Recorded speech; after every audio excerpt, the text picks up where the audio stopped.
Is it not on there?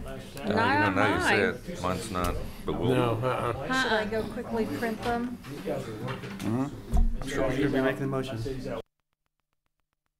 We can probably figure it out. I think we It's can long make a enough. level through. All right. Okay, Guide us through it. Good morning. It's open. That's a public hearing. We'll be okay. Welcome to the May 15, 2018 meeting of the Hutchinson City Council. And Pastor Darrell Peterson. Whoops, wait a minute. I like to skip You that, don't skipped I? something, yes. I don't want us to take roll, but let's do it anyway. Dave Line, Yes. Pyros de Carvalho, Yes. Soldner, Yes. Inskeep, Yes. Deckent. Yes. Pledge of Allegiance. I pledge allegiance to the flag of the United States of America and to the republic for which it stands, one nation, under God, indivisible, with liberty and justice for all. I think what I may need to do is change the order of our agenda, and since I want Can't to do call that. the pastor up so fast. Good morning. I didn't realize I created such confusion when I walked in. No, you're not. I am. Okay. Let's pray. Dear Heavenly and most gracious Father, we just thank you for this beautiful day. We thank you, Father God, for this city. We thank you, Father God, that it's a blessed city. Even though there's ups and downs, that, Father God, we thank you it's better than better. And I thank you, Lord God, for our city management. And I thank you, Father, for each and every department, because this city would not be what it is without all the different departments doing their part. And Father, we just pray blessings over each department. Father, give them godly wisdom. And Father, let them become the best they can be. And best they can be for the city and, Father, for themselves as well. We thank you for these things. We thank you, Lord God, for this day, this meeting. In Jesus' name, amen. Amen. Amen. Thank you, Darrell. Okay, next item. Okay, item 4A has been moved to the June 5th, 2018 meeting. So we'll go to item 4B, oral communications from the audience. Okay. Well, this is the opportunity for anyone in the audience to address the council on matters that are not on the agenda. We'd ask that you keep your comments to 5 minutes and give us your name and address, please. Good morning, Peter. Good morning, Peter Miller. I'm the airport manager. And let me see if I've got a quick little slide to pull up here. I thought I'd get up here. I wanted to give you guys kind of a quick recap of what took place on May 5th out at the Hutch Airport. We had our commemorative Air Force fly-in and open house out there. In 2 words, it was a huge success. It actually was bigger than what we were planning on. I was going to give you some quick numbers here. We had over 3,000 people that attended throughout the day. We had over 45 aircraft show up. About 30 of those were drop-ins, just aircraft from other airports that showed up out there.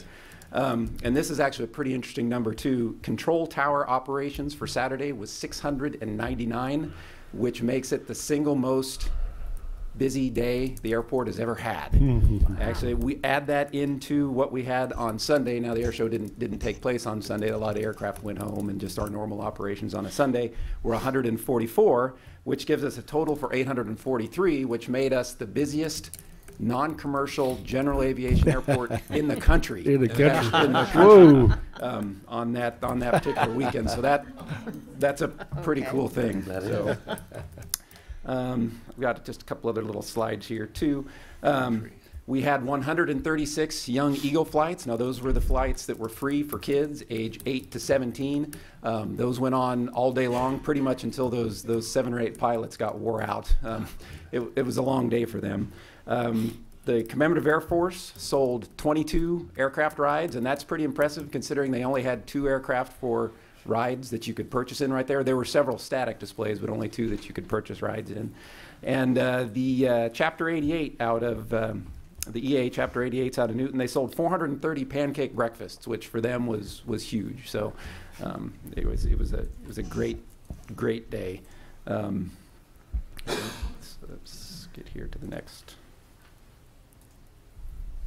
There we go. Oh, this would not have been possible without the support from our sponsors and the volunteers we had. Our volunteers were Boy Scout Troop 1 here in town. They did all the parking for us for the people that wanted to come in and visit. The Chapter 88s, of course, the pancake breakfast and the Young Eagle flight. The Commemorative Air Force, they love coming to Hutch because, like I said, they sell more rides and get more response here than they do a lot of the other places that they go to. And, of course, our local sponsors, Waddell and Reed, Heartland Credit Union, Lochner, Prairie Bank, Kansas. And actually, I wanted to mention this, too. Gosh, if we can get this thing to work here. There we go. A huge thank you to Midwest Malibu Center. Tony and his wife are in the audience right here. Without their support and their family support and his staff support, there's no way we could have done this. They helped out with everything you could imagine. They literally dumped their hangar. I mean, you see how many aircraft he has in there. I mean, that's his business, and he pulled all those aircraft out for us to do the pancake breakfast, and that's where we set up all the booths. He provided manpower for line service. He provided fuel discounts for the Young Eagles and for the CAF, equipment for the CAF, for the bomb train and the tractors, pulling the aircraft around. And he also provided free airplane rides to our Boy Scouts that were helping us with the parking. So thank you, Tony and Melissa and your whole family. That was awesome. Thank you. So, couldn't have done it without you guys. So, and here's just a picture of Tony's hangar and one of his aircraft. So. Some quick takeaways from the fly-in. So we were overwhelmed at the response, both from the, of course, the weather was perfect, so that helped a lot too. But we were overwhelmed with the response from everybody that showed up out there. I got a lot of positive comments, both on the Facebook page and social media and phone calls and emails from people that are around the airport and in town, said that they loved everything about it. It was so cool watching all those aircraft take off and land, particularly the fighter jets that came in and did some passes for us. So what I took away from this is the community likes seeing aviation-related events out there, and that's something I think I'm going to try to focus on a little bit more over the next several years.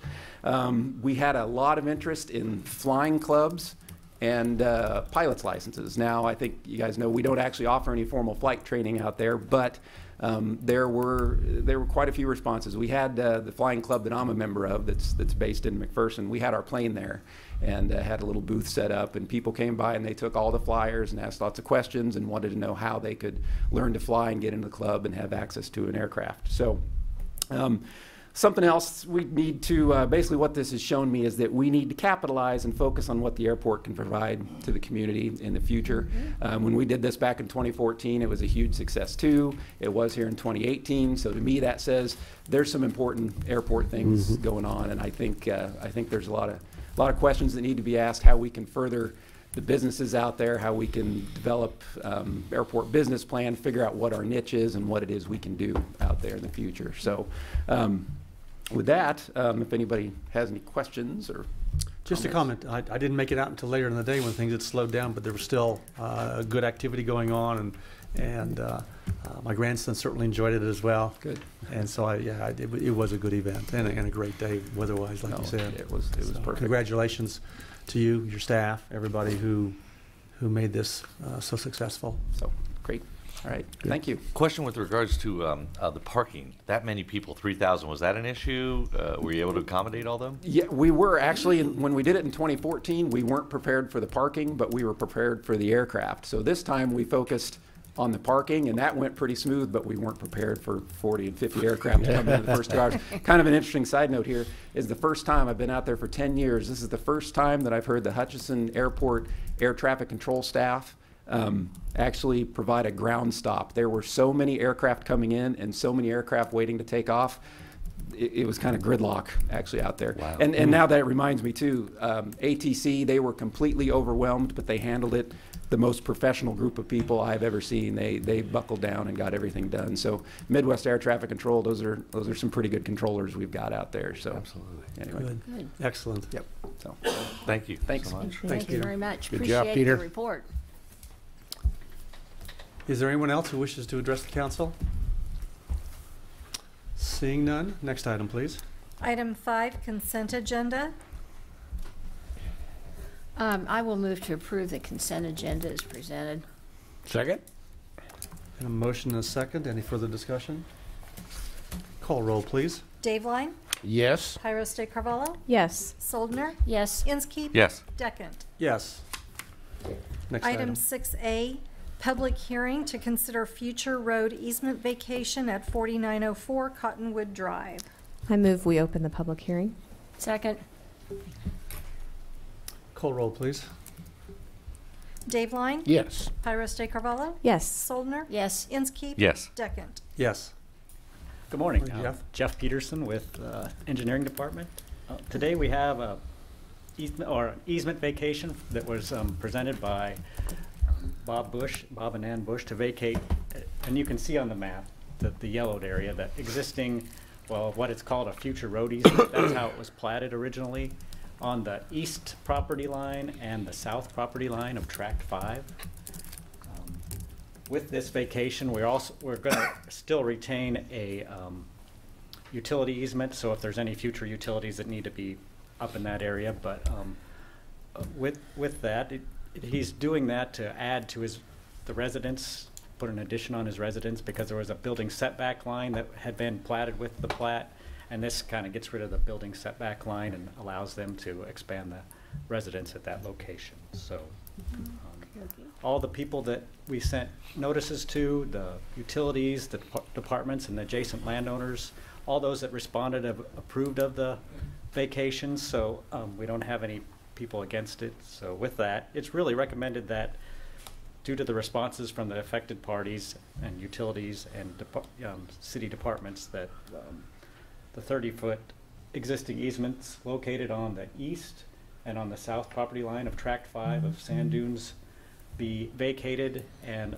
utility easements be retained in the total area that's being vacated. So if there's any questions, I can answer them, or Bob's in the audience also. So Jeff, it simply allows for construction closer to that area. Correct. Because the easement is going to remain. It's just the being a road, if it remained a road easement. There's a building setback line associated with the road yeah. easement. With just the utility easement, we don't have that. Don't have the setbacks. Don't have that setback. Okay. So. Bob, do you want to add anything? Or are there? Just real quick. Being a politician, we have to talk to see a microphone. Just real, do you have any questions for me about the project that we're doing? And the neighbors are all good with it and everything? Sound like it. And just an addition to the main residence, is that what you said? Yeah. Yeah. Well, I guess I'd just like to stand up real quickly and say, when the things that you don't see on city council is when we first did this, I went down and I met with Jeff, and I also met with Jana, and we tried to do a real quick, simple, easy, fill out the forms and send it in, and it got rejected for a few reasons from the utility companies. So I got with Dan Garber, surveyor, and said, this is more complicated than we think. Dan met with staff. Staff were great. They basically moved a few things around in order to make the utility company happy, and it went to utility companies. It came back with their blessing. So here we are today. So I just want to say staff did a great job of working with myself and also my, I guess my advocate, Dan Garber. And I will just tell you that they spent the entire time trying to get me to get this project approved with the blessings of all the different rules that are involved in this. So they did a fantastic job. And I just wanted to make that very clear that they did a great job. And I think the thing that made it easier is that instead of having a plan and trying to shove it down the city's throat, I went down to the city and said, this is what I want to do. What's the process? I think if more people came down, they'd find that culture of yes that we're trying to get to before they start their project and before they make up their minds. So anyway, staff did a great job. And if there's no questions, I'll sit down. Thank you for sharing that. Thank you, Bob. Yep, thank Bob for those appreciate comments. it. Jeff, anything else? I don't have anything. So. Is there, let's see, we closed the public hearing. I would move to close the public hearing. I'll second. Call roll, please. Dave Line? Yes. Pyros de Carvalho? Yes. Soldner? Yes. Inskeep? Yes. Deckent? Yes. I would take from the information that we received in our packet the language as follows, to recommend that the future road easements that occupy the east 30 feet and the south 30 feet of the Tract 5 Sand Dunes addition located in the southeast quarter of Section 28, Township 23, Reno County, Kansas, be vacated while retaining a utility easement in all locations vacated by the future road easement. Second. And a motion and a second. Is there any discussion? Hearing none. Call roll, please. Dave Line? Yes. Pyros de Carvalho? Yes. Soldner? Yes. Inskeep? Yes. Deckent? Yes. Item 7A, consider request for a conditional use permit for property located at 128 West Fifth Avenue. Good Morning, Jenna. morning. Jana McCarran, Director of Planning and Development, and the request before you this morning is for conversion of an existing commercial building to a residential duplex. And this property is located in the C4 Special Commercial Zoning District. Property owner is Marvin and Lois Mast, and Marvin is here this morning with us. Good morning. And you've probably seen this commercial property. It's located on the northeast corner of Adams and West Fifth Avenue, across from the Dillons on Fifth Avenue.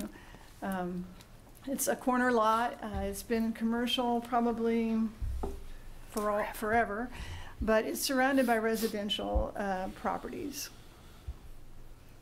And as I mentioned, it is Zone C4. And the comprehensive land use plan has it listed as C4, as commercial as well. Here's a photograph of the property from the front, and then from the side, another one from the side. Mr. Mass would like to convert this to a residential duplex, which is allowed in the C4 zoning district with a conditional use permit. His reasoning for wanting to do this is because the he's had some commercial uses in there, but they haven't flourished. It's kind of a difficult location, and there's limited parking here for commercial. The parking that does exist, there's some in the front of the building as well. This is across the street. There's some cut-in parking that's available for that unit. The Planning Commission did consider this proposal at their last meeting, May 1st, and they recommended approval with following conditions: that it shall be only used for a residential duplex, and that all parking shall be located on a paved surface. The city engineer has signed off that there's just no place to put parking on this lot. The building completely covers it. Mm-hmm. That he feels that there's adequate on-street parking to meet the needs, because there is cut-in parking to meet the needs of this unit. It is certainly a less parking demand than what there would be for a commercial building. So I'm happy to answer any questions you might have, and Mr. Mast is here as well. Have there been other situations where we've allowed on-street parking to meet the parking requirements? Any precedents? There's been a couple of places. One of them, it's usually when it's like this, an existing commercial building that's built to the limits, and there's just like absolutely nothing they can do. We didn't, because this required a conditional use permit and we notified all the residents, we didn't also make them get a variance to have zero parking. Didn't really think that that was a place they should have to go, as long as the city engineer could validate that there is sufficient on-street, because it's cut in. And I think it was mentioned during the review process that this property, they actually widened the street and took away some of the parking. I was going to say, because as a kid, I'm thinking, okay, this was the drugstore. Where did we park when we went to the drugstore? And there were angle parking or something there, because So I think it was a city transaction that took away the parking that was there in the first place. So we're this Planning Commission was comfortable with this approach, and so am I. So hopefully you guys are as well. And the requirement for parking now is for 2 spaces per unit. Is that correct? Right. Now this is an area that's proposed to be rezoned to R6. Let me go back and show you this. Go faster this way. Sorry.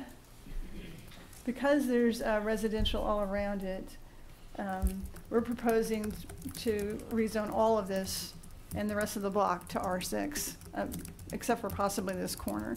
This would be part of that residential infill. And so with that, the parking requirement would be 1 space per unit if that rezone occurs. And that project should be coming to you in August. When you say the rest of the block, are you talking about from that corner, the parcel to the east of it, and then the 2 parcels to the north, to the alley, or? Yes, it'd be this whole section here. Okay. These have never been they've not been converted to commercial. They are houses, and they've been used as houses. I'm not sure. I think maybe the thought was those would be converted because there is a commercial unit on the corner.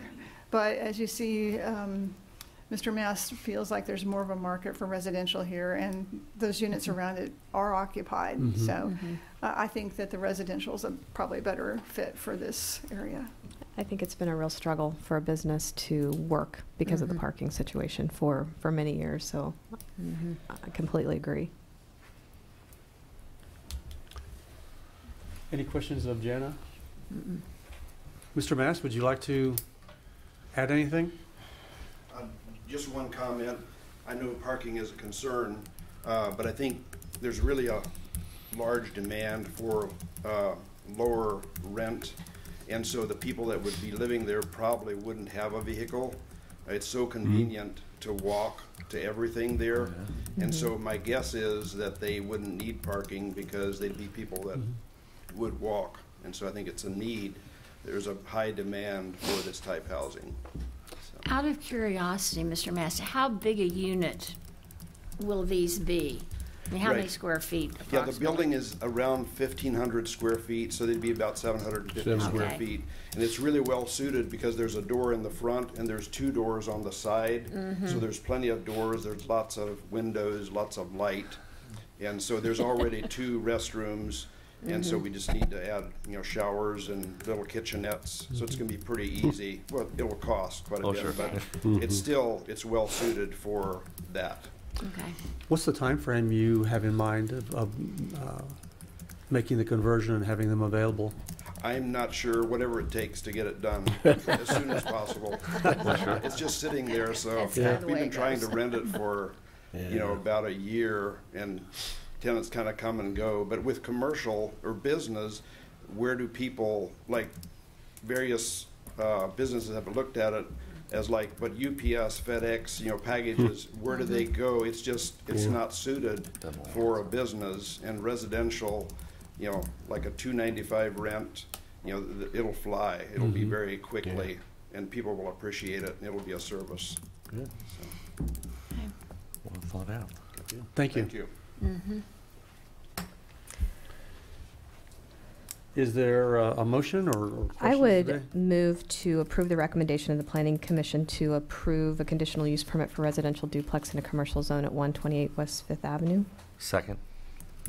Been moved and seconded. Any further discussion?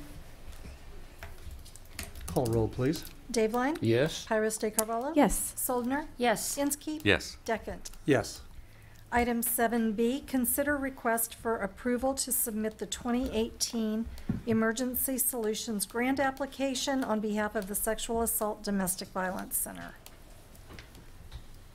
Hi, Amy Allison, Housing Program Coordinator. And while they get the PowerPoint running, there we go. We're here to bring back to you the Emergency Solutions Grant for the 2018 year. Our sub-recipient agency is Sexual Assault and Domestic Violence, like they were last year. And again, this grant is for homeless shelters and costs associated with maintaining them, including administration. And I'm jumping. Sorry.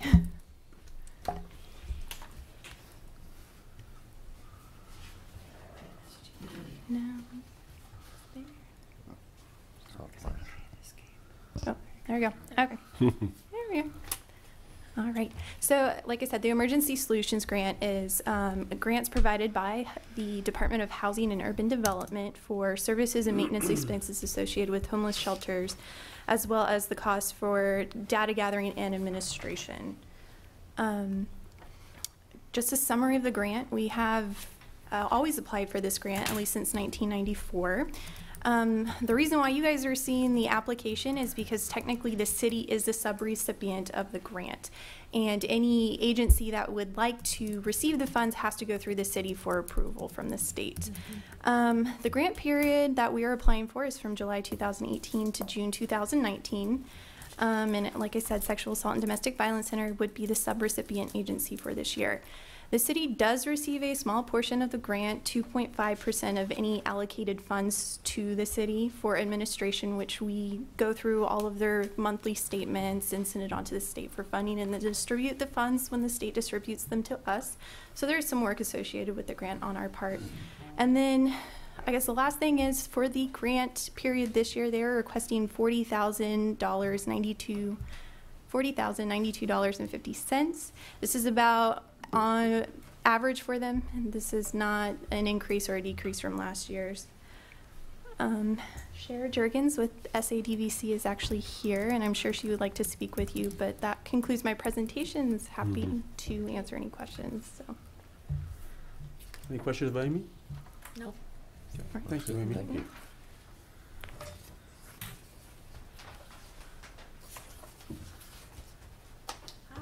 I'm Good morning. Sheree Jergens. I'm shelter manager for Sexual Assault Domestic Violence Center, the shelter house that's going to receive this funding. So I just wanted to briefly say how important this grant funding is to our agency and the work that we do. We provide shelter services for victims of domestic violence or sexual assault and their children. We do provide services for both men and women, and some of this funding is used for off-site hotel placements when needed for folks that we cannot house in our shelter house. It also supports maintenance and repairs and upkeep of the building, transportation assistance for our people, which sometimes is RCAT tickets, sometimes it's gas, sometimes it's a bus ticket to get where they have family support, those kinds of things. I don't know what other information you might want, but I'd be happy to answer any questions that you have. How many people can you house at any one point in time? 6 to 7 families. We have one room that we have designated as an accessible room, and so we kind of hold that room open.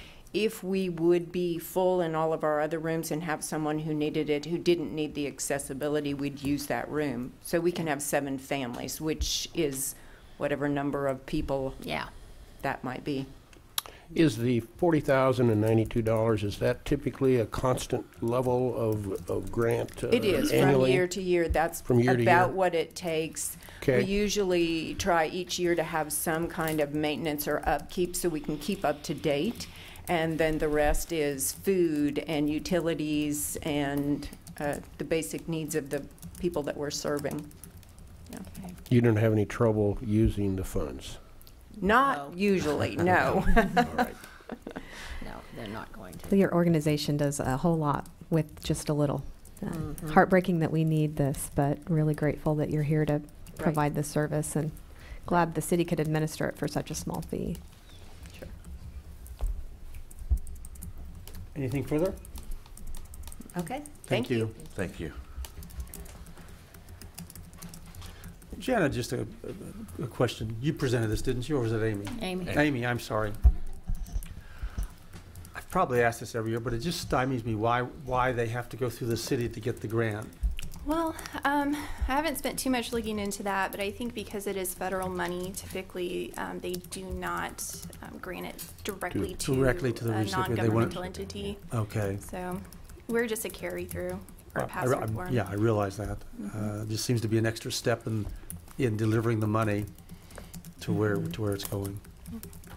Okay, thanks. Yeah. Thanks, Ken. Is there a motion? Okay, I will move to accept the 2018 Emergency Solutions Grant application from the Sexual Assault and Domestic Violence Center in the amount of $40,092.50, and authorize the mayor to sign the grant application documents. A second. A motion and a second. Any discussion? Hearing none, would you call the roll, please, Linda? Dave Line? Yes. Kairos de Carvalho? Yes. Soldner? Yes. Inskeep? Yes. Deckent? Yes. Item 7C, consider Robert Daines and Southwest Bricktown Playground RFP recommendations. Good morning, I'm Justin Combs, Director of Parks and Facilities. This item is for the purchase of playground equipment at Cary Park, Robert Daines Playground, as well as Southwest Bricktown Park. We had it sent out on RFP. In my RFPs, we always do put the budget out there so we can maximize the equipment we get for our allotted budget. So that's why all the numbers came in right at 75 and right at $60,000. I do want to point out that Southwest Bricktown play equipment was not budgeted. So we sent the RFP out for the Robert Daines Playground, and then I got a phone call from Lisa Gleason from United Way, and she said that they had a $30,000 grant from the Pathways grant that they were administering, and then Heartland Credit Union stepped up with a $30,000 donation to match that. Oh, wow. For $60,000 for play equipment at Southwest Bricktown. So we had just issued that RFP, so we did a quick addendum to add the Southwest Bricktown project to the RFP. We did get 6 respondents. As you can see, they're all from Kansas except from one from Tulsa, Oklahoma. The staff that reviewed the RFPs were myself and Sean Thomas, our Assistant Director of Parks and Facilities. We also asked Amy Allison from Planning to help look at those as well. We narrowed it down to the top 3 candidates from there. And then Amy took those top 3 candidates, the designs for Southwest Bricktown, to the neighborhood at a neighborhood meeting and had them review them and vote on them. They did all agree that they thought AFCO, who is a vendor of landscape structures, was the best design. So they voted for AFCO, which is also was a staff's recommendation as well. So it's kind of nice when the two align. So we'll get into the playgrounds themselves here. So like we said, Robert Daines Playground, $75,000. Just in case you're not familiar where Robert Daines is, it is kind of next to McQueen Field. So to the right over here would be McQueen Ball Fields. As you can see, it's a relatively old playground. There's no safety surface underneath. Really, these do not meet any of the modern safety standards for play equipment. A lot of people like this stuff because it's really fun, but it's also pretty dangerous. That's how we all got banged up when we were young. Right, yeah. So I'm sure I will hear when this equipment goes away, people will wonder what happened to it. So this is a site plan I had drawn up, kind of a master plan for the McQueen site. We do have parking issues at McQueen, so kind of what you're seeing is an overlay of a future parking project. And as part of that, I wanted to make sure that the playground did not interfere with any future parking. The current play equipment sits right in this zone in here. As you can see, this yellow line will be the new paving edge when, if this project is approved for parking improvements in 19. So in order to make sure our playground didn't interfere, we've pushed the playground back towards the trail a little bit in this kind of hashed zone here. Justin, this isn't important, but I'm curious. Who was Robert Daines? Yeah, who was Robert Daines? Great question. We have done a lot of research, and we have not been able to find the answer to that. So, wow. At this point, we don't plan on changing the sign out. When the parking lot moves, we'll get a new sign for it. And then we'll hopefully in the meantime, figure out how the Robert Daines name came.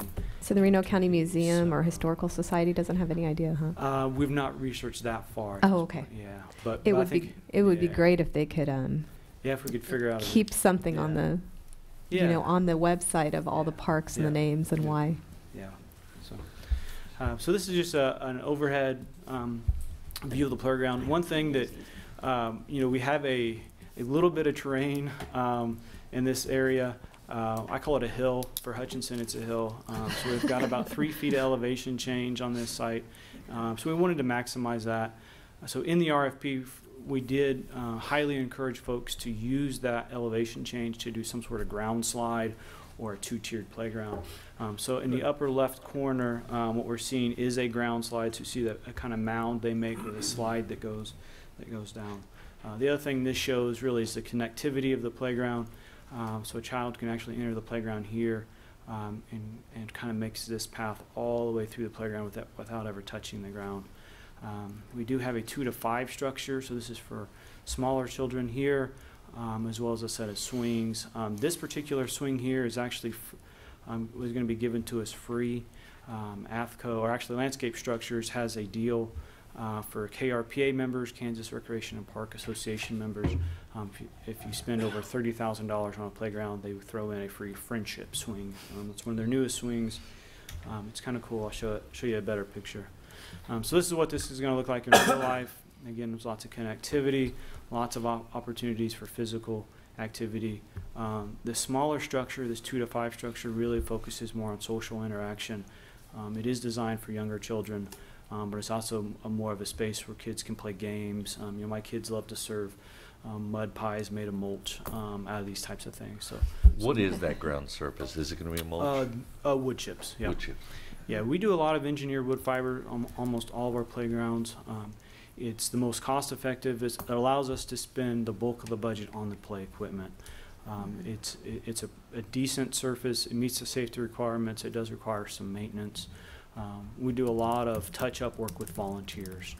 It's just kind of labor intensive, under the swings and the mouse slides and stuff. So,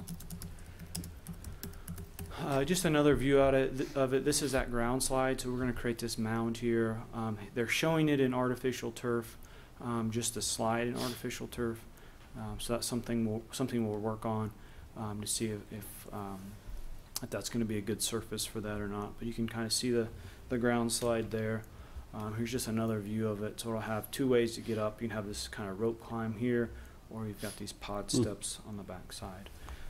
This is something that you don't see a lot, especially in Kansas, just because of the overall lack of elevation change. The other thing this does is kids will love to play on this mound, not just to slide in the climbing elements. I mean, they'll roll down it and do all kinds of other things on it. So this is a look of the small structure, the 2 to 5 structure here. So fairly small, but again, really focuses more on social interaction. In the background, you can see that friendship swing. So really what that is a 2-person swing. It's really designed for 2 children to sit face to face and swing. It's actually large enough you can get 2 adults on there, or 1 adult and 1 child. But it creates a really kind of a unique experience when you can swing and then make eye contact with the person you're swinging with, especially if it's your child. So those are really kind of a new idea in swinging. And again, those are being thrown in for free. So that is a self-swing, or do you have to be pushed? That's a good question. I think in theory, if you have at least 1 adult, you can use your momentum. 1 adult would like have the yeah. capacity to self-swing? Yeah. Yep. I've not. These are new enough. I've never seen one installed. So. Jade and I called dibs on the that? Okay. friendship swing. All right. Got it. Southwest Bricktown Park. Could you drop back to the parking? The parking that's closest to that playground, does that exist now, or that does not? This playground here does not exist. That would be some additional. Okay, so where will the parking be for? Right now, yeah, it's right in here. This is where the existing parking is. Okay, so that exists. Okay. Yep. Yeah. So there is ample parking. We also want to create a little bit better connectivity to Jim Martinez Trail as well. So maybe if somebody's doing the loop in Cary Park and they have their kids with them, they can get off the trail and let them play. So. And if memory serves, right at the end of the parking, is that not also a restroom facility? Correct. There is a restroom right here. Yep. And so where's the parking for the ball fields that exists now? It's this paved area here. Okay, so that area is paved. And then part of this. Okay. One of the problems we have with this parking lot is it's not organized, so it's not striped. And this is actually a really good photo. You can see we have cars. It's hard to see with the lines, but the cars start here and they're lined all the way across to here, and then we have cars parked along here, and then we have some in the center. What concerns me about this is these fields are used for t-ball, so we have our youngest kids that don't always listen the greatest on these fields, and I just see a disaster with all these cars here, a kid running out, got unorganized parking, lots of people coming and going. So in this design, we're hashing off right here so we don't have parking, so we have better visibility. We've never had an incident there, and I really would like to prevent that. So really what we're looking at is just organizing the existing parking, adding some parking here and here, and then organizing the parking along here. We'll also look at adding a sidewalk to the restroom. Because right now, if you're over here, you know, with your 5-year-old, to get them all the way over here, you either walk across here or you're out in the parking lot to get there. So, and that is an item for the 2019 budget. But again, I wanted to at least do the site layout now, so our playground was built, so it wouldn't interfere. So. Thank you. Okay. Yep. So now we'll move on to Southwest Bricktown. So this is the site now. What you're looking at here, where this grass is starting to fill in, is the old alley that we vacated about a year ago. This is another view of that. The playground will kind of be in this area right in here, and that will make a little bit more sense now. So this is the conceptual drawing we had done about a year ago through the grant, the Pathways grant. So the playground they show is right in here. So that's where the playground will be. Hutchinson has also, they had, through the same grant, they had about $15,000 worth of funds, capital funds they could spend, and they've purchased a picnic pavilion that will also go right here with this playground. So both of those will be installed this summer, assuming this is approved today, but the playground and the shelter, which is pretty exciting coming into a budget year where we really didn't have anything planned for Southwest Bricktown Park. By the end of the summer, we're going to have a playground and a picnic shelter, and then we've got some sidewalk money that will at least kind of make some repairs to the existing sidewalk. So. 2D look at this playground. We've got a good set of swings. This is a little bit more traditional post and deck playground system with this rope climber in between. There's a climbing structure, 2 spinners on the end, and this is a little zip line. So that will be pretty exciting. So again, a little bit more traditional than some of the other playgrounds we have. Bright colors. The neighborhood group did comment on the colors, and these are just what they proposed. We get to choose colors, but they really like the red in its design. But what I'm most excited about is this zip line. So it's a seated zip line with 2 platforms. I've actually used these before. Great Bend has one. And yes, I sat on it and swing back and forth several times. They're a lot of fun. The thing I like about these is these aren't new, but the seated portion is new, and that we have platforms. So a child that's maybe not quite strong enough, if you think about a lot of them, you have to hold your body weight up, almost do a chin up to do it. This allows a child to sit and go back and forth. And they are angled at the end. There's a cylinder at the end, so you can't just crash really hard on the end as well. So, just another view of that playground as well. Cool. So staff does recommend contracting with AFCO LLC to supply the playground equipment for Southwest Bricktown and Cary Park, Robert Daines. These will also be supervised community builds like we've done in the past. We're already looking at dates for the Southwest Bricktown, the day of service that United Way does, or one of those dates. And then with the Cary Park Playground, we're still looking for groups. We had YP lined up for another playground build, and then we got rained out, so I was going to reach out to them to see if they were interested in doing a community build at Cary Park. So with that, I will stand for questions. What is it that makes the bids so tightly grouped?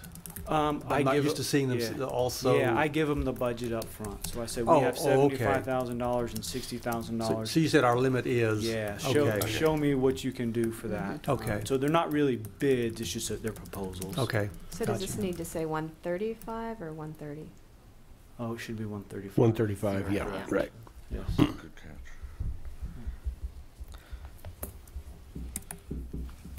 Simple Any math. further questions of Justin? No. I like the idea that the community, specifically Southwest Bricktown, had the opportunity to weigh in on what they wanted it to look like. And I know in visiting with some of them during the various meeting get-togethers, they're very excited about this park and seeing it come to fruition. Yeah, I'm excited the timeline of it. I really was not expecting this, so this is really this is the first improvement to that area, am I correct? Or correct, is yeah. Yep. Might there be a motion? I'll move to approve a contract with Athco LLC to build or to supply playground equipment for the Robert Danes and Southwest Bricktown playgrounds and supervise a community build in the amount not to exceed $135,000. Second. Any further discussion? Call roll, please. Dave Line? Yes. Tyros de Carvalho? Yes. Soldner? Yes. Inskeep? Yes. Deckent? Yes. Item 7D, consider design services for Fun Valley bleachers. Good morning, Justin Combs, Director of Parks and Facilities. This item, we issued a request for qualifications for design services for replacement bleachers at Fun Valley. We had two firms respond, Landmark Architects and BG Consultants. We have great relationships with both firms. We've completed successful projects with both firms. We ultimately do recommend BG simply because in their statement of qualifications they did show much more experience in outdoor bleachers than Landmark did.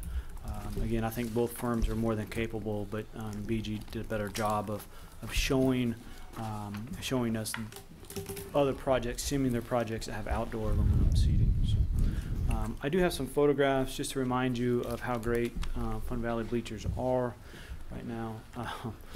So this is just looking from the outfield in. You know, one thing that a lot of people are always impressed with Fun Valley is just the size of it. You know, youth today aren't used to playing with this much stands and having stands that are so vertical, especially behind home plate. So this is a look. I'm looking down.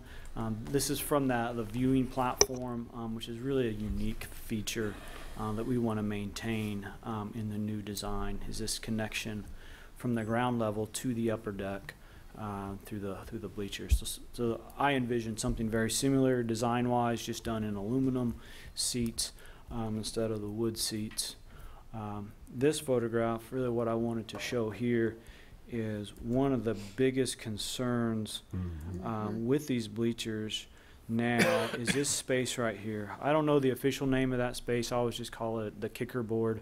So if you're sitting here, your feet are down here, you have this big space here. Not a big deal on the third row like I'm showing here, but when you get up to the top, you know, very easily for something to drop, for a child to slip and fall through there. Those do not meet current building codes. To do that. We've looked multiple times at a way to do a temporary fix, and there really is not a good way to do a temporary fix without you know, incurring a ton of cost. The other issue is when we do that, then that kicks in all the ADA requirements. These bleachers are not ADA compliant. So our strategy always has been just to redesign them to a modern design, ADA compliant, and then a safe design. So that's kind of one issue. The other issue is these bleachers, there's a lot of wasted space in the bleachers. You know, we've talked multiple times about this would be great for a little hitting cage. You know, for tournaments to get a little batting practice in before games or in between games. And so this photograph, I just want to show that with the new design, we really want to maximize the space we have, because we have a lot of space. You know, we have a really large footprint here to do some sort of a new bleacher. Another thing we're going to look at in the design is the location of the dugouts. So this is the dugout here. You can just barely see third base here. This location for a dugout's fine for adults. Softball, you don't necessarily want the adults right up next to the batter in adult slow pitch. However, with all the games now really becoming youth-orientated, the coaches really want to be much closer to the players. So we're going to design these bleachers to accommodate a dugout that's much closer to home plate. Now, if we can afford to do that with the bleacher replacement, we will. But we at least want to design it so we can get those bleachers, or get the dugouts moved into a better location. Well, Justin, do you envision the existing baseline structure to remain as we know them today, the structures? No. I envision complete tear out of everything we have. Complete tear out. All new, modern, you know, built to current building codes. The other thing that I see now is, when these were built, they were built for adult softball where you had less families coming to watch. Now the trend towards youth is that we have families that come. We also have teams that want to sit together. So this type of seating really is not very helpful for those. So what I have envisioned is behind the dugouts or behind home plate. So the ones that go up to the second level, the observation deck, is traditional bleacher seating there. But down the third and first baseline to do a lot less traditional bench seating and more platforms, so teams can sit together. A lot of people, especially on these traveling teams for tournaments, they bring their own chairs. They're going to be there all day. They don't want to sit on an aluminum bleacher. Yeah. They want to sit in a comfortable chair. And so we'll provide some sort of tiered platform system so teams can sit together, families can sit together. Anymore the whole family goes, so you've got the younger kids. Now if they're on a platform instead of on a bleacher system, maybe they'll be a little bit more entertained, definitely safer than where they're at now. And we also want to look at offering shade over these. So we don't need near this size of bleachers. Our biggest tournaments now, maybe use a third of the seating for the championship game. So they're definitely overbuilt for what we need from a capacity standpoint. But since we have the footprint, I think we can do something really cool with the bleacher or with the platforms and with some shade structures. So. In the scope of the design and ultimately the work itself, the focus obviously will be on the 4 center fields. Yeah. Will there also be attention to the fields to the south in any way? That's a conversation I'll have with the consultants. I did throw that in there to at least look at accessibility to the other fields, because we do have some ADA issues there, to get those up to snuff, and then look at even if we just replace those bleachers with kind of an off-the-shelf aluminum bleacher, something like that. So my hope is we can address all 7 fields. Again, not to get ahead of the process, do you have in your mind what a turnkey project like this, what the cost range might be? It's a big number. Yep. Big number. Yeah. Okay. But part of the reason why I'm doing this a year in advance is really to narrow that number down. Based on the bleachers at Hobart Detter that we did a few years ago, we're probably in the $800,000 range to replace these as they stand. So I'm thinking for kind of the vision I have, we're probably $700,000. I think in the 2019 budget, I've budgeted $750,000 for these. A lot of that for 2019. For 2019. All right. Yeah, so we'll talk about that here in the next coming weeks. Very good. And that's for total replacement. Total replacement. Yeah. Both the sideline as well as the I don't know what you call it, quad area, the center area. Yeah. Yeah. So, and those are just numbers talking to bleacher manufacturers, and that's not a custom design, those sorts of things. But again, we're really downsizing too. So I'm hoping that number shrinks a little bit. But again, I don't want to get ahead of your planning process, but would this be on a complete turnkey or on a phased in? How would you envision that? I think doing all 4 at once would be would be the way to do it. Would be the way to go. It's going to be disruptive. We play ball not year round, but we're pretty full from early spring all the way through the fall. We do have some gaps in the in late summer. We have some gaps, and then over the winter months. The problem with relying on winter is we're going to do all new footings and foundations, so we're going to need the soils to not be frozen and weather to work with us. So, but again, with all that said, I'd like to do all 4 of them, primarily because of the ADA issue and the safety issue. I'm not sure what would happen if we did 2, and then we had somebody who needed the ADA accessibility, and their child got scheduled on one of the non-accessible fields. I don't know how that would look. Or how we would accommodate that.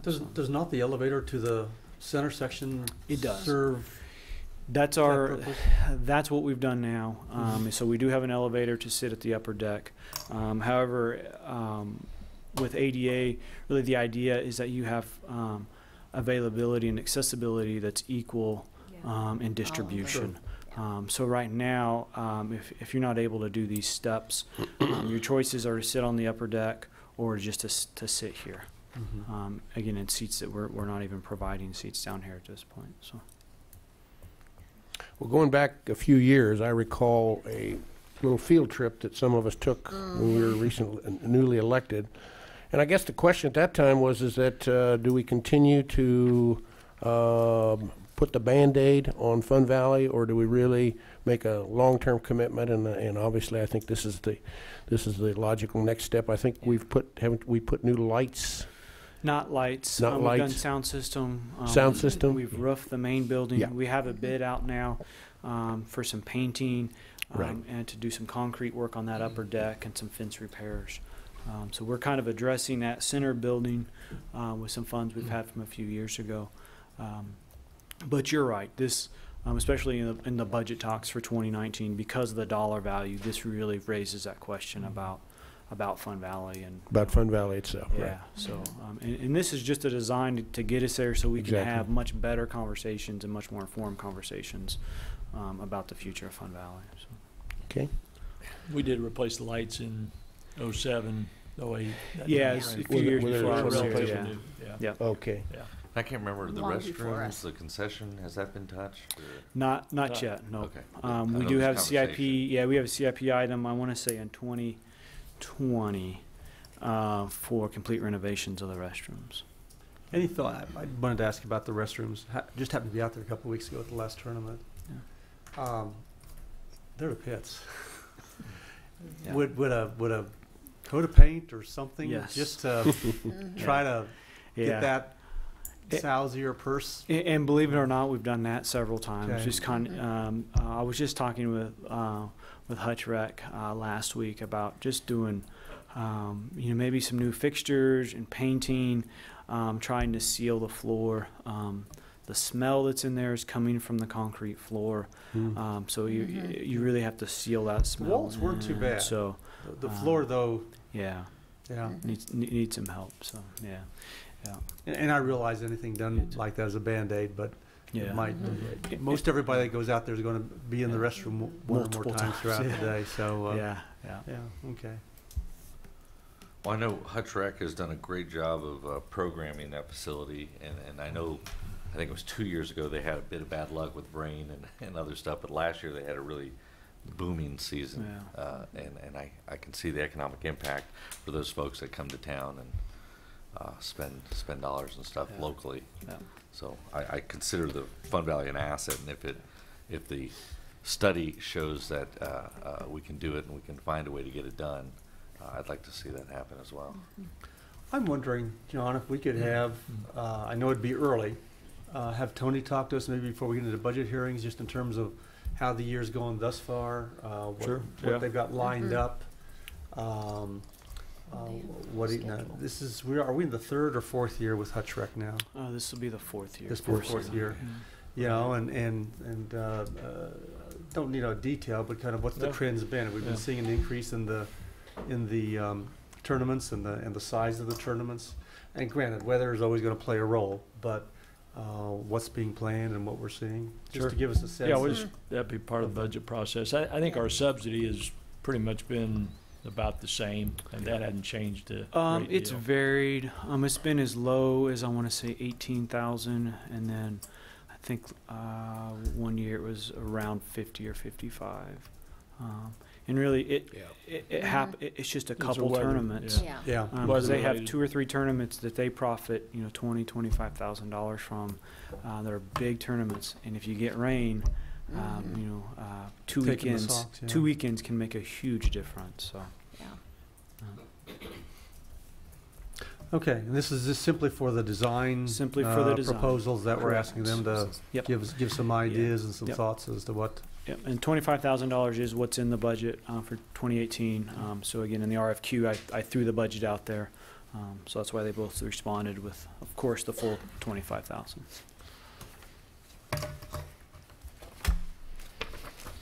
If there are no further questions or comments, is there a motion? I would move to approve the contract for design services with BG Consultants for design services for the Fun Valley bleacher replacement for an amount not to exceed $25,000. Second. And a motion is second. Any further discussion? Linda, call roll, please. Dave Line? Yes. Iris De Carvalho? Yes. Soldner? Yes. Inskeep? Yes. Deckent? Yes. Item 8A, report of city officials. Jade? Yeah, going back a few weeks, just wanted to mention that it was hard to get in all the fun activities that Hutchinson had to offer for a young family. Went to the fly-in, to the Cinco de Mayo. The Art Center had a wonderful event. There were events in some of the downtown stores, like Bluebird Bookstore. So there's a lot of really positive, fun things going on in Hutchinson. Moving on to this week, wanted to remind everybody about this Thursday in downtown Hutchinson from 5 to 9, lots of activities. And also the farmers market starts this Saturday, 7:30 to 12. So always a lot of fun, positive things going on if you pay attention and get them on your calendar. And the other thing I wanted to ask about is last week I sent over the recommendations from the development committee and wanted to know if there was any appetite on the council for further discussion of those items or rejection or acceptance of any of them, and how you wanted to delve into that. Yeah, I'd want us to talk about that. I think it's I called guess another meeting. I guess the follow-up, is there any outright rejection, and if not, then how do we want to proceed? Do we want to as I see it, either have a study session Yeah, I that think we we would have to have a study spend the session. time on this, or do we want to bring it into a regular council meeting? Oh, I think it's going to be a common, I mean, I think we're going to have a study session to look at them and look at what the implications of them are, and then it'll come to the council. So. Yeah, and I thoroughly enjoyed the work that you guys put together, and yeah, I'm anxious to dive into it, and there were some really good ideas and thoughts in there. So it's called Find a Day. Yeah, so I'm anxious to discuss sooner rather than later. Yeah. Well, while we're talking study sessions, this is off the subject of Jade's topic, but John, have you set suggested dates for budget study sessions in May and June? Have not. You have not? Yeah, I mean, we'll need to get those probably calendared up pretty quick, so. Probably more June and July. So, Yeah, more like June yeah, and July. May, June and July. I think the heavy lifting's gonna be in July, In July? yeah, Mm-hmm. based on where we're at. When's our first evening meeting? Is that the first week in June? Next month, no. Second. The 19th. June 19th, okay. It's easy to remember, Juneteenth. And we agreed 5:30? is when we Yes. start? Mhm. Okay. Maybe we could handle the budget sessions on.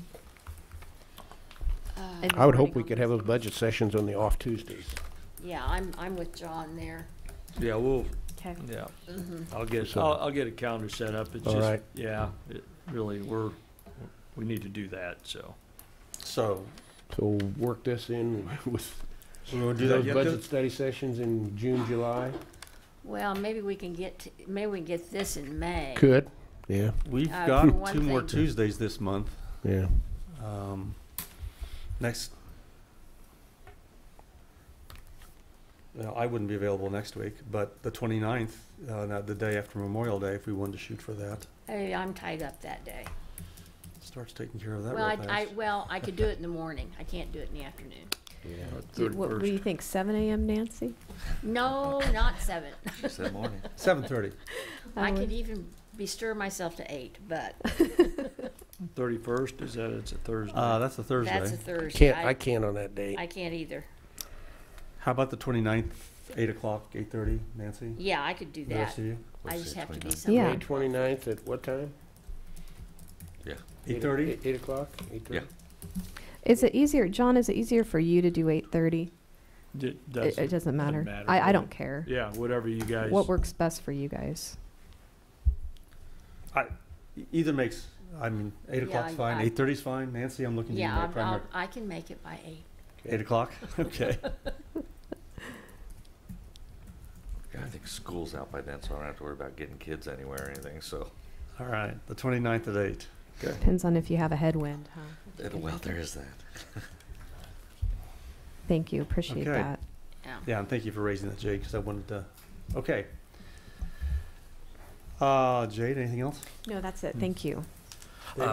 Again, echo Jade's comments on things to do and opportunities. I found myself out last week. I regret that I wasn't able to go to the airport. That was actually our only plan for the day, but we found ourselves downtown, and we did a wealth of other opportunities, including the farmers market, which was closed, but we tried. Bluebird Books, where there was some storytelling going on. There was an Adopt a Pet event going on at the radio station that we went down and pet on the dogs. Had a nice lunch downtown at Carl's, and then attended the Cinco de Mayo. So it was just a full downtown day of event of walking, and I wasn't the only one out there. There was a lot of people out, so it was refreshing to see folks out and about. So that's all I had.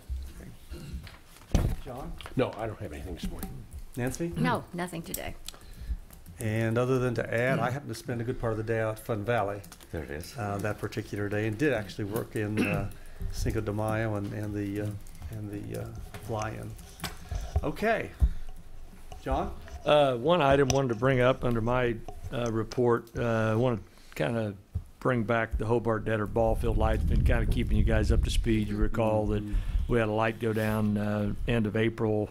Really put us in a mode, kind of an emergency mode, if you will, so that we're able to have lighting by Memorial Day weekend for a big tournament we've got there through HRC, and then of course the Monarchs start that next week.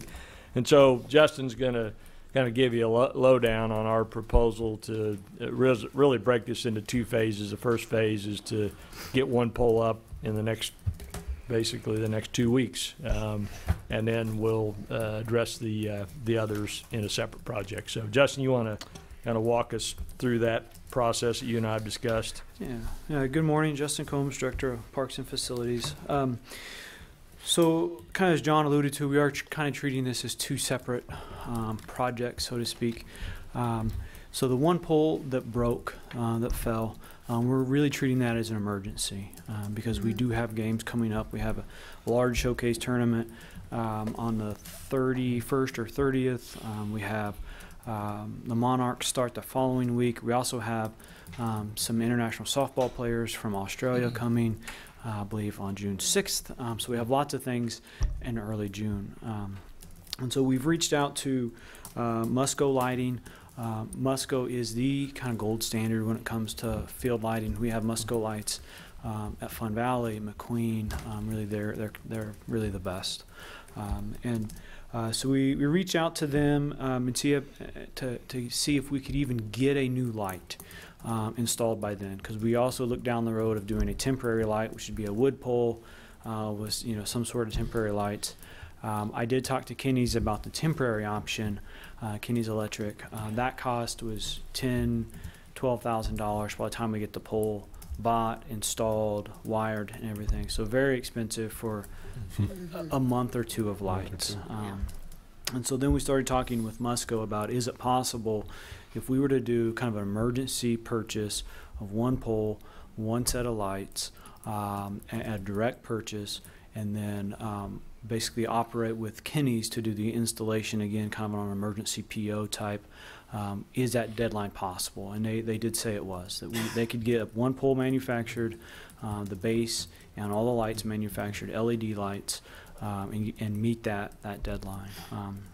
So based on the conversations that John and I have had with Musco, we have signed the purchase order for the one pole base and lights. It's $53,000 for that. Plus I've also got Kenny's Electric on board to do the install when it gets here. So that's kind of the immediate response to the broken pole. So this project was budgeted to replace all the lights this year anyway. My plan was to wait till after the Monarch season was complete because it is going to be a little bit disruptive to replace these poles.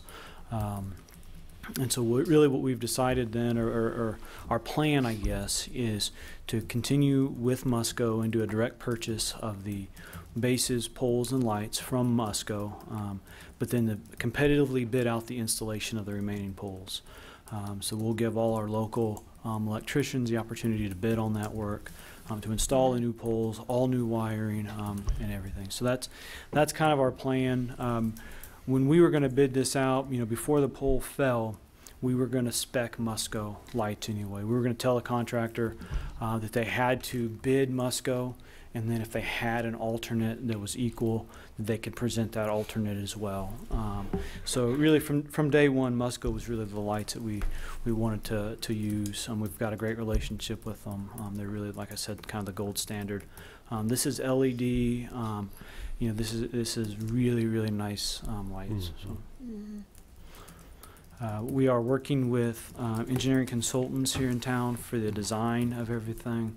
Laura England, their electrical engineer, is working on that. So we're hoping, we can have the bid for the remaining poles out here in the next few weeks. I should know this, but beyond the new lighting on the ball field itself, but is there any lighting in the adjoining parking areas? There is not in the parking.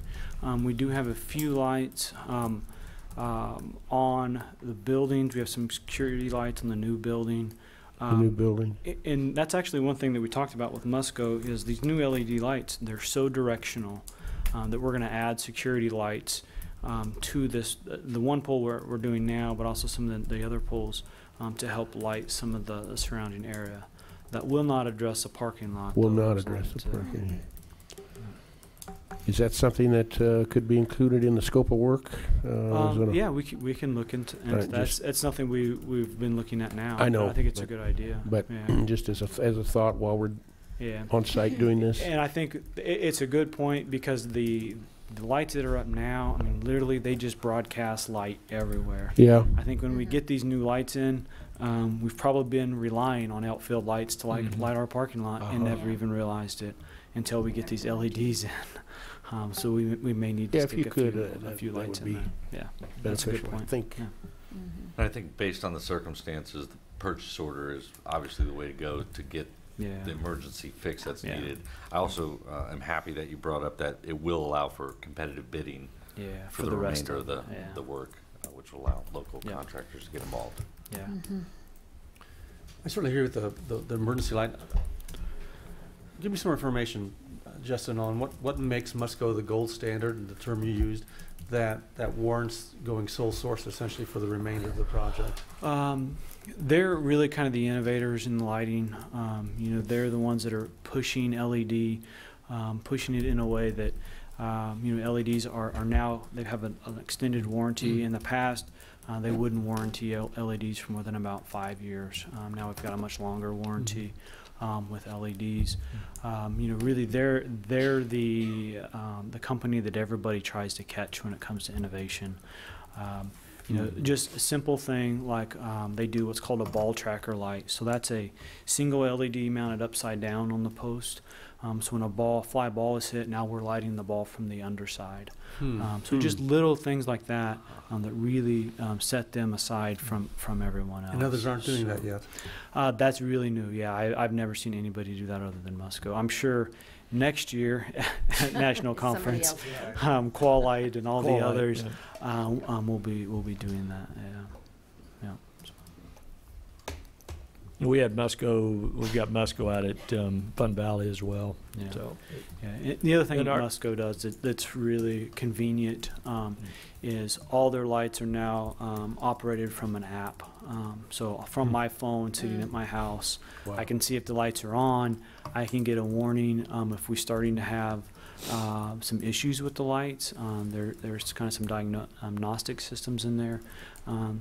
They also come with maintenance agreements, so we don't have to touch these lights. I want to say it's for 10 years. We don't have to touch the lights. So if we have anything go wrong in 10 years, we call Musco and they take care of it. Nobody will do that for that long. That's a good warranty. Yep. So we've got the dressing room project underway. Correct. And the new lighting plan. Yep. What else might be on the to-do list? The next thing on my list is to address the old concession stand building. It's really kind of a sore thumb. So we've got the new ticket Yeah. building, the new split block Right. building. The bleachers are relatively new. Now we have that old wood sided building that used to be the concession stand. Right. Would like to see that building get replaced with something smaller. That building also has restrooms and a few other things that we don't need anymore. So that building can get smaller and get updated into a modern looking building. And then would like to address the patio area, the courtyard area, kind of between the bleachers and the concession building. We had the little fountain there now, but would like to do something a little bit nicer there. That might be a kind of a joint project. So, Okay. and I want to say I have that in our 5-year capital plan, 2022, somewhere in that range. It's a Great. few years out. And then would also like to address the media booth up above the bleachers now. So Playing field, all right? playing field's good. Yeah, a few Okay. years ago we completely tore out the infield. So that problem got corrected? It did. It did, yeah, right. The, you may have addressed it as well, but the damage that the pole caused to one of the buildings, has that been addressed? Not yet. Surprisingly, it wasn't. It looks really bad in the photographs, but really it missed the structure of the building. We do have a quote from a local contractor of about, I think it's $10,000 or $11,000 to repair that. So, which is we're actually better off just to fix it ourselves as opposed to turn it in for an insurance claim. So. We are looking at the viability of that building with the new restroom building. Is that little restroom building needed anymore? Could it be converted to a visitor locker room? So we're looking at our options right now with that building. So. Remind me, Justin, what brought that pole down? What happened? Corrosion on the inside of the Corrosion. pole. And so we've had those poles inspected. It was 2007, or no, it's been before that because I was here. A few years ago, a couple years ago, since I've been here, we've had the poles inspected. But when they inspect them, they can only inspect the base. They can't inspect the integrity of the actual pole. So that's an older style pole where the pole slipped inside the other pole, and where that slip joint was, right above it, just internal corrosion, something you couldn't see from the ground. Talking with Musco, they have seen that same style of pole fail in Kansas multiple times. K-State had a bunch that failed. That he wasn't sure if it was the same manufacturer, but he says exact same design. So I don't know if it's just a poor design or what. So and that pole is a little unique because it has twice the number of lights as all the other poles. Except for one. Naturally. So it has two row banks, so it's 4 rows of lights plus a platform to walk on, plus the way that light sat, it really caught the north and south wind. A lot of So sway we kind of there, too. had multiple things working against us on that pole. And it was exceptional So winds that particular it night was, as well. yeah, that was one of those days where it was just sustained winds for 2 or 3 days in a row. Did we have an inspection conducted of the other poles with that one failing? Well, there's no way to really inspect the actual Except for the base. poles themselves. You can So- X-ray the bases to see if the bases are solid, but you know, I take it the new designs work around that style of mounting, so hopefully to avoid yes, yeah, a weak area The- developing yeah. given the right conditions or Yeah. wrong conditions. yeah. They're also a much more resistant material to corrosion. You know, they're manufactured in a way that once they're installed, you should never do anything to the pole. So you should never drill a hole into the pole. You should never paint it. You know, it really should stay there. So these How older. old are those poles? What's that? How old are How old? I'm not sure. No idea? Yeah, no, that was a long time ago. So Old. Old. What's that? Old. Old. Old. They're not wood, but they're old. Yeah. So they're fairly, they're that old. At least they're not wood, because at one time they were. I know they were. Probably. And we did 5 or 6 years ago have one of the poles fail. The base fell, the one out by the scoreboard. So the whole base just rotated and the whole pole fell. So that's when we started inspecting the bases on a 2 or 3 year basis. So. You know, when you just think this morning of what we've talked about, of the commitment that the city makes towards our Parks Department with 2 new playground equipment, the upgrades at Fun Valley and Bud Detter Field, it's a pretty darn impressive list of things that our community commits toward our parks program. Yep. Quality of life. Quality of life, yep. Mm-hmm. So, I'm very grateful for that. Yeah, very good. keep you busy. So we didn't really need any action, just wanted to be clear Update that, us. because that phase 2 was something that's a little bit out of the ordinary. Yeah. But I think it's probably the right thing. If we went through the process, the contractor would bid Musco and mark it up, and so I think we're better off direct buy from Musco and then bid the install. So, okay, thank you, Justin. All right, Thank you, appreciate Justin. that. Thank you, Justin. Now, we're good to go Memorial Day, right? Yes, we will. All right. Right, that's- A couple other things. Just a reminder, and I think I've invited the mayor to the FEMA flood and the vice mayor. We've got the meeting with on the FEMA flood mitigation grant, and we've got the site visit. So that's a good thing that they're going to come here. And that's at 10:30 next 10:30 Wednesday, right? on Okay, out at Next- the Public Works. Public Works, right? Yeah. So, and this is the area second in Cleveland area, which was the highest cost benefit that we had through that process. So hopefully we have a good visit and get that funding. So, and then a reminder to see the Wednesday night, this Wednesday, the 16th at 6 is the Earthquake. seismic Injection wells and the whole issue of earthquake. public hearing by KDH&E and Kansas Geological Society. And so, and remind me where that's at. The Hospital hospital pavilion. pavilion. Hospital Pavilion, right. So it'll be interesting to see what information comes out of that. So, and I think that's all I had. And I'll get some dates out on study session, but we are set on the 29th at 8 a.m. And we'll go from there. So that's all I had, Mayor. Okay, thank Did you. we ever come up with the active shooter? Oh, yes. Did you guys get some dates? Yeah, we I we think- did, and we yeah. sent them back, but I don't We know whether responded, we. but yeah. I think, didn't well, Linda, finalize. Linda and I talked about that yesterday. We've got a date set now, I think, right? Did we find a date that we could all make I it? believe it was the 23rd The that only- worked with everybody. Except Okay. maybe John, and we hadn't heard Yeah, from we him. didn't, So if we can't get everybody there, we just got to do it. But John will just have to fend for himself. yeah, So Wednesday, the 23rd? I'll have to double check. we'll email that back out to What's you. the date But of that? That's the FEMA visit as well, right? Yeah, but this was like, this was at 8:30. Yeah, sorry, but yeah, if you guys want to do that, we need to. Full day, right? But that was a date that was pretty common to everybody and good with Lieutenant Bruce Bright. So I think Burley will be fine there. So, Okay. and we'll send out another notice on that. So, Okay, I move to Any- okay. adjourn. No. you've got a motion, go for it. Move to adjourn. Second. Motion and a second to adjourn. Call the roll, please. Dave Line, Yes? Pyros De Carvalho, Yes. Soldner, yes. Inskeep. Yes. Deckard. Yes. Thank you.